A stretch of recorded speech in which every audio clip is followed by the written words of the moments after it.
name is Renee Parker. I'm currently serving as the president of the Historical Society. So I want to really thank you guys for being all right with having the outdoor thing here.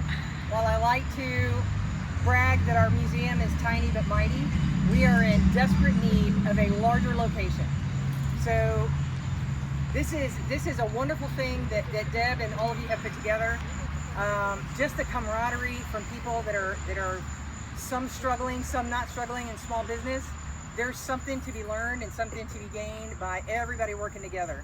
One of the things that we face with a historical society everywhere, not just us, Historic Port Royal is in the same boat, Maryland is in the same boat, is that you can get anything you need online. You can go to the University of Virginia Library and download whatever you need, and a picture of this, and a picture of this artifact or that artifact. People don't necessarily want to go into a museum anymore. So what that means is a lot of people like us that are aging out of taking care of a county's history don't have anyone to hand the baton to. That's why this is so important. So one of the things that's important for us to put out as a historical society is that the group that started this, charter members and founders of the society, got together in the early 80s, knew that as King George grew, nobody was gathering, categorizing, inventorying, and protecting historical artifacts in the history of King George. Literally nobody. So everything in that museum and other locations throughout the county, including people's homes, is owned by the Historical Society. So that group signed their charter and their bylaws in 1994. Their first meeting was in 1986. Wow. In a historic home at a dining room table. So Kuntz can tell you that she's been here. I'm not trying to age you at all, but she's been here to see the beginning. This board that we have right now is a fairly new board. We've been in place for 2 or 3 years. We had kind of a reorganization and had to get our 501c3 reinstated. We have my vice president here, Mark McComan, who is a come here to King George. He's been here for a few years. I've been here for 32 years. Earl Leach, who introduced himself as a former civil engineer, has been invaluable for us as our. He's got a bunch of titles now. He's our communications lead. He's our building lead, if you will, because he's the one who has been capable of taking tours in this building behind us, the old courthouse, which is now the old courthouse, to determine what would be needed for us to get space there to enlarge the museum. So we're working very closely with the Board of Supervisors. All 5 have indicated interest in getting us space into this. Now, I will say every board before them has also said they've been all for getting us space in there. And this group has been waiting for decades for something to happen. But that's not unique. So I'm also vice president of the Ralph Bunch Alumni Association, who is trying to save their high school off on 301. Same situation, people that have been working for decades to try to save history. That school was key in the families and parents that went there to integrate the schools in King George County. It is a historical landmark on the state and national register, and it sits empty and decaying, like buildings do in King George County sometimes.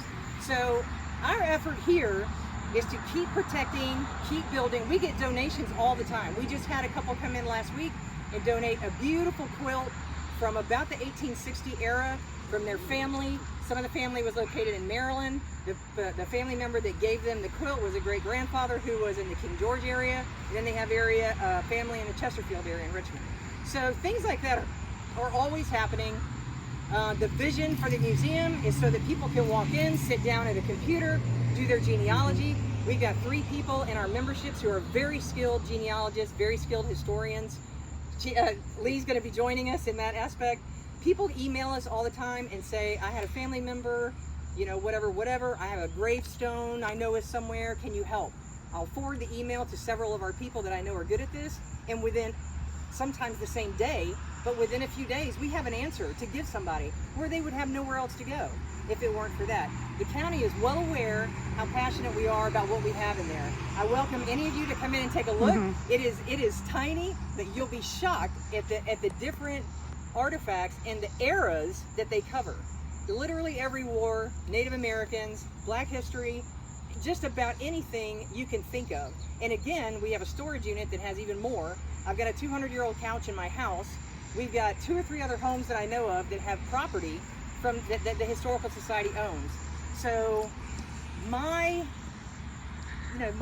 benefit and let me just mention Deb. Mark met Deb. Then Mark, who can be very excitable about new things happening, got to me. We got to get her. We got to get her. We got to get her. We need a new website. Our website is stale. Our website. So I didn't say stale. that was a nice word. So with all the stuff going on in our lives and all the stuff we're doing, I mean, I still work full time on the base. I've got 8 kids, 9 grandkids, another one due in September. I think I'm moving fast.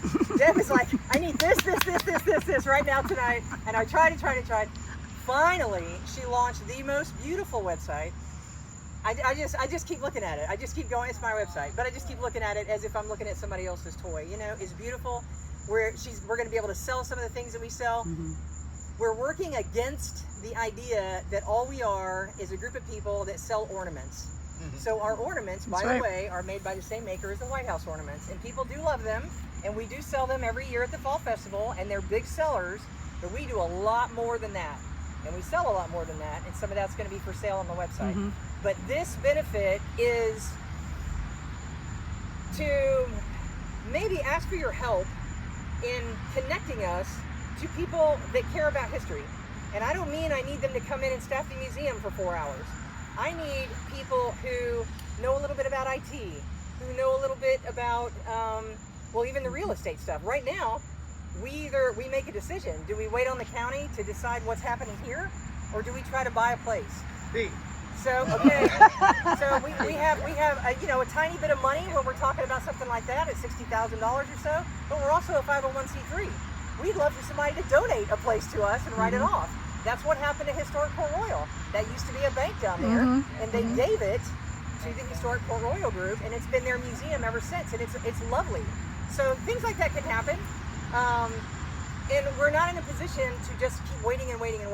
So we're leaning on a couple of the board members with Colleen's help and a couple of other people's help to try to get decisions to come along a little faster so we have a timeline.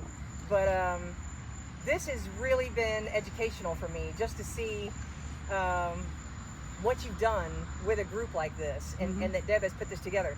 There were 2 individuals, and the reason I'm focusing on this one that couldn't be here today is because of all the realtors here. So I have a couple of realtor friends who like to give gifts to their people that buy their homes or whatever.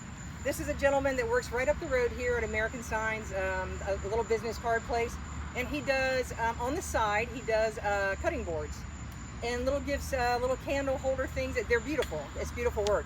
I have his cards. I'm going to put it around any of the realtors that are looking for some idea to, but this is a local guy, and he's a young guy looking to help himself in a business like that. Sign Works in Virginia is another one. You're probably familiar with the McDaniel family. I'm just now beginning to do some work with them because we lost the person that was handling our apparel. So I will be going to them to do that for the coming Fall Festival. So just things like Chris stepping in when he did to give us a food truck. We were about not to have any food tonight, and I almost posted on Facebook to warn people, and then she called me today and said we have a food truck. Not only do we have a food truck, I asked him if he was busy on September 20 because we have a big event as a fundraiser for Ralph Bunch at the Ralph Bunch High School, and he's likely to be there to support that. And those are the things that happen here, and I'm so appreciative of your time and